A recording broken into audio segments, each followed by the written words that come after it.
Eto mga boss, breaking news, ang guard player ng Chicago Bulls na si Lonzo Ball ay itinrade papunta nga dito sa Cleveland Cavaliers. Sino nga bang kapalit ni Lonzo Ball? At eto, LeBron James balik ensayo na matapos nga niya mag-post. Ano nga bang sinabi dyan sa caption ni LeBron James? At panoorin natin ang kanyang ensayo, tara't pag-usapan natin yan.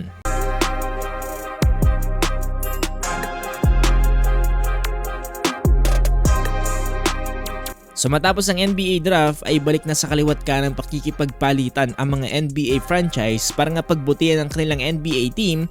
Ito nga para sa paparating na NBA season. At eto nga mga boss, na kagabi ay may inanunsyo eto nga si Shams Charania patungkol nga dito sa Chicago Bulls na kung saan itinirade nila ang kanilang long-time player na si Lonzo Ball punta nga dito sa Cleveland Cavaliers kapalit etong si Isaac Okoro. Ayon dito kay Shams Charania, kaya nga daw kinuha ng Cleveland Cavaliers etong si Lonzo Ball mula sa Chicago Bulls ay para nga ihanda ang kanilang team para nga sa pagkakawala ni Ty Jerome in free agency.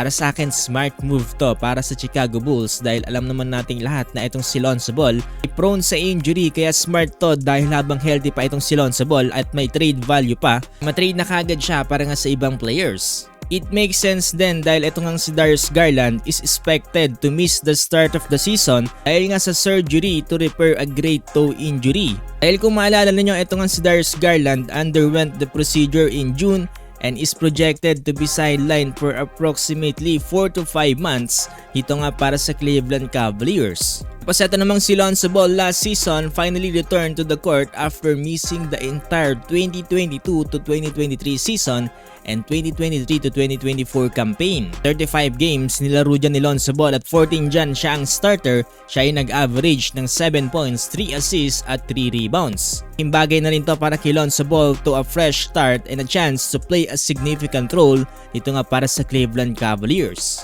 Pero hopefully magstay maging healthy at ngang si Lonzo. Kabilang banda, habang busy ang lahat sa pakikipag-trade at pagpapaganda nga ng kanilang franchise, ito naman si King James naghahanda na para sa kanyang year 23 for the next NBA season.